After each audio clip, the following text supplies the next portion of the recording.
Actually, we're going to have some more wild animals for you. It's been an animal-filled week. Well, it seems quite fitting because Bieber's just lost his monkey. This is huge global news. There must be a hunt on now to find something new for Bieber. Oh, the monkey's gone. We need something. What about a great Australian? Maybe a hippo.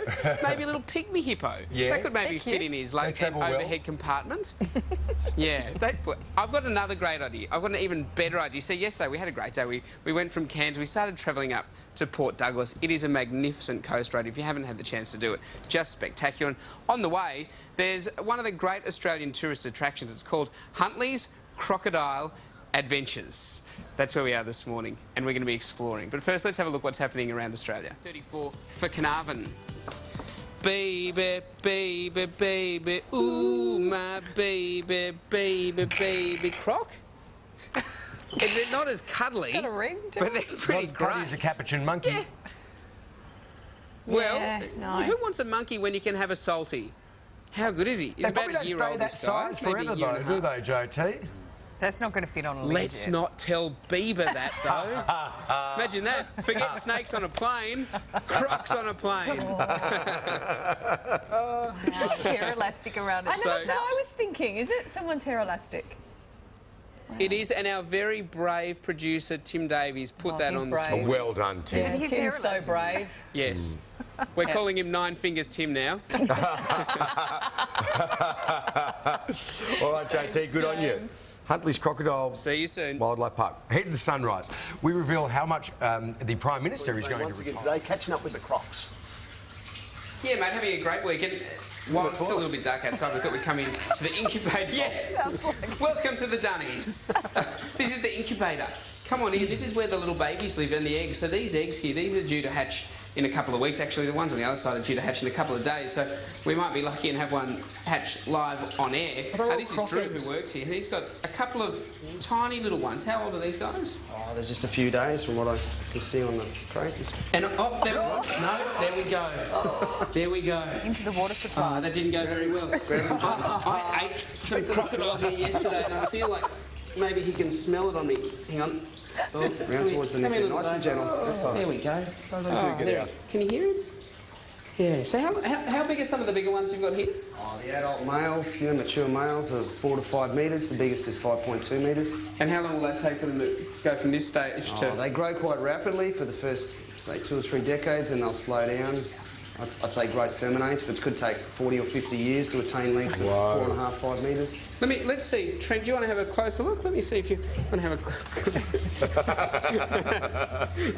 Let's have a look at the forecast.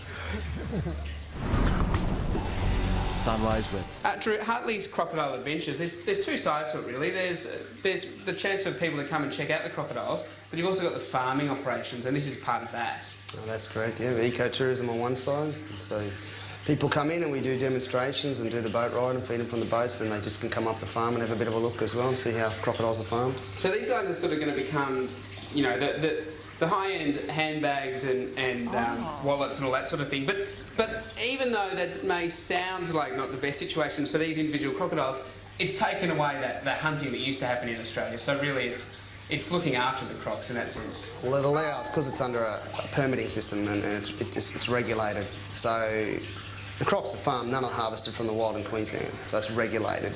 In other countries, developing countries, it's often tied in with management plans and the people use them as a natural resource, and conservation-wise it seems to work better. The 11 species of crocodile that are farmed are the most secure in terms of conservation. Well, we've got some massive ones out the front. When the sun starts to come up, we're going to go out and show you them. Be ready. Good on you, JT. Doesn't look like the crocodile handlers are so secure in their own conservation. Did the big croc get you, mate? He's a bit scratched up. Yeah, yes. They're asking, did a big croc get you with your scratch? No, that was just running through the rainforest up here. Farmers an experience with the wait a while, we call it. Sure. It's a palm that has really spiny tendrils, so when you get hooked on it, you generally wait a while.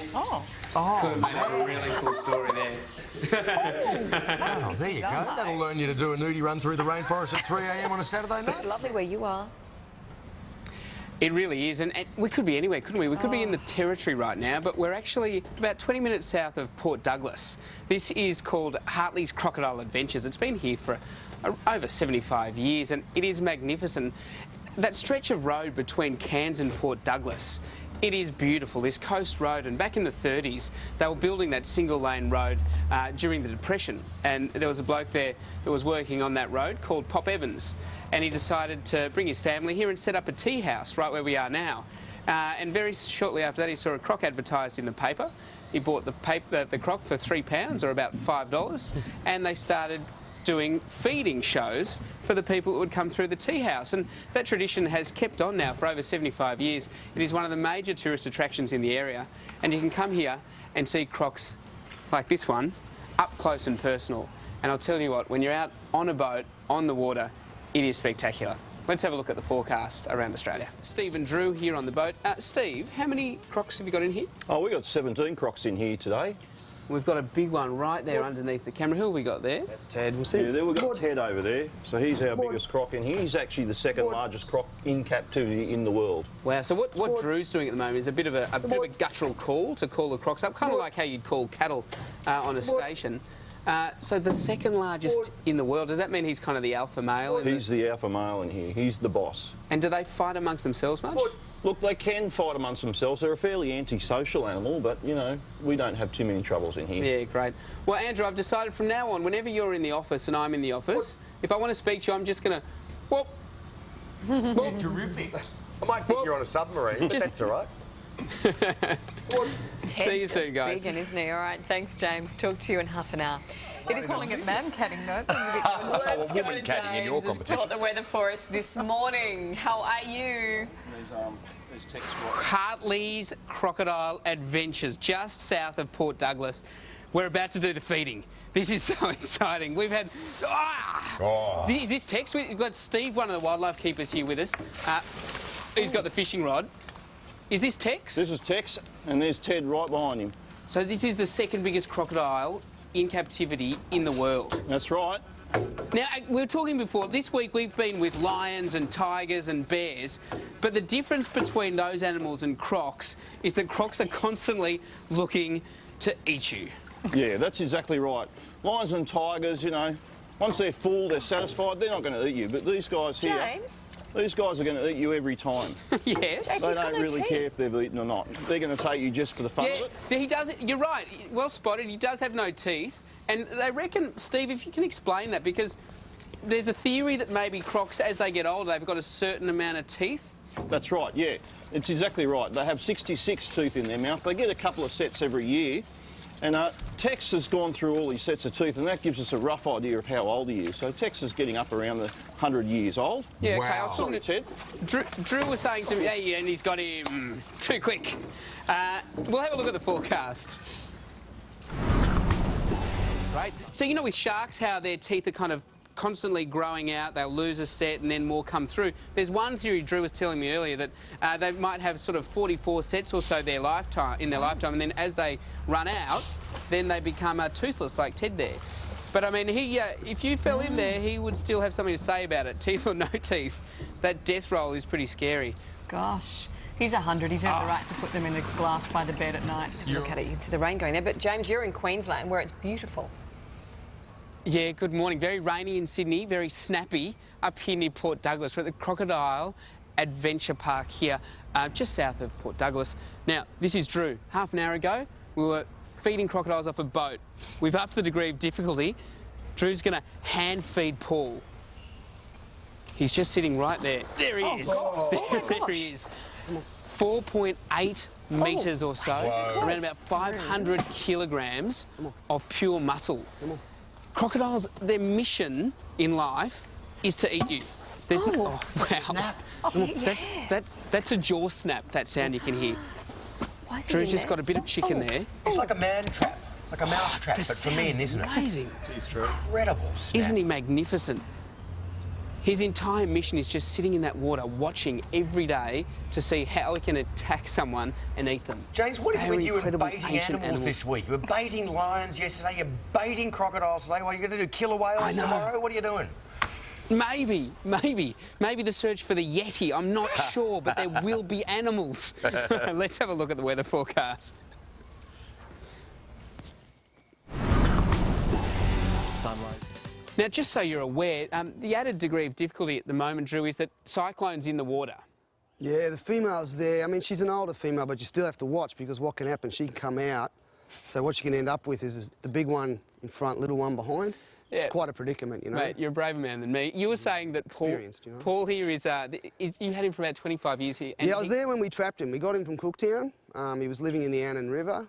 He had a bit of a liking, among other things, for cattle. So when we were actually trapping him, like he'd taken a couple of cattle. There was actually one or two like headless cows floating up and down the river, which is a little bit, you know, intimidating. Yeah, it's a little bit intimidating. I was younger then, you know, too. And now you get to get in an enclosure with him every day? Yeah, he's one of my favourite crocodiles, I must admit. I mean, I've done crocs for 25 years, so it takes a bit to get my heart rate up, but I must admit this dude, you know, when he comes after you, like, it is pretty scary, because if you stuff it up, you're definitely for the afterlife, you know what I mean? Like, if you just go in on Drew's face for a moment there, to everyone who wasn't watching earlier, that may or may not be a crocodile attack just on the side of his face there. Cannot confirm or deny. Cannot confirm or deny. Mel, back to you. Wow, the fact that he's got a favourite crocodile says it all. But all right, James, talk to you in half an hour. Poor old Bieber losing his monkey. Crocodile. So I've spent the entire week trying to find a new animal that Biebs could take around the world with him. And I think right here at Hartley's Crocodile Adventures, we've got a few likely contenders. What about a 4.5 metre croc? You know, forget snakes on a plane. They'd be like Let's think crocs on a plane. Yes, keep him on his toes. Let me introduce you to Spartacus. Spartacus. Okay, wow, and just like that, just like that, it's gone. The plan was to get him up here, and you know what? Why don't you come around here, come nice and close, and we'll try again. He's quick. Let's have a look at the weather. All right. Drew was very specific with me. He said, you just got to tap it, he'll come out, and then hold it up so he can't grab it straight away, so he lurches out of the water. They're very quick. They're very quick, and it makes you think you do not want to be anywhere near the water out in the wild when they're around. But we'll try again. We've got a when big... he's looking at you, James. Yes. See how he's looking at us? Yes. Now you don't have to pop him, mate. He's already looking. No so popping. He's ready. He's had the entree. How about a seafood main? Keep your food out of it. I'm just going to start really high. Oh, good Lord. Yeah, big money. Okay. It's fair. Come on. Come on, mate. Oh, he's coming. He's coming. Oh, hang on. I was a bit flinchy there, wasn't I? You little croc Come on, mate. Here we go. Here we go. Here we. Oh, yeah, we. Is he missing or are you missing? He's teasing. No, well. How's that sound? Yeah. Here we go. There we go. Run. Oh, almost lost your bamboo, right. JT. See you, mate. Hey, you know what? Tomorrow, let's change it up a bit. We've had so many animals. If Bieber wants any of them, speak to our people. We'll speak on the phone somehow. Okay. A bit of Australian history tomorrow. Cooktown. A very, very important place. Beautiful. Yeah, it's going to be great. We've got a fantastic morning, so we'll see you then. Thanks, JT. See you tomorrow.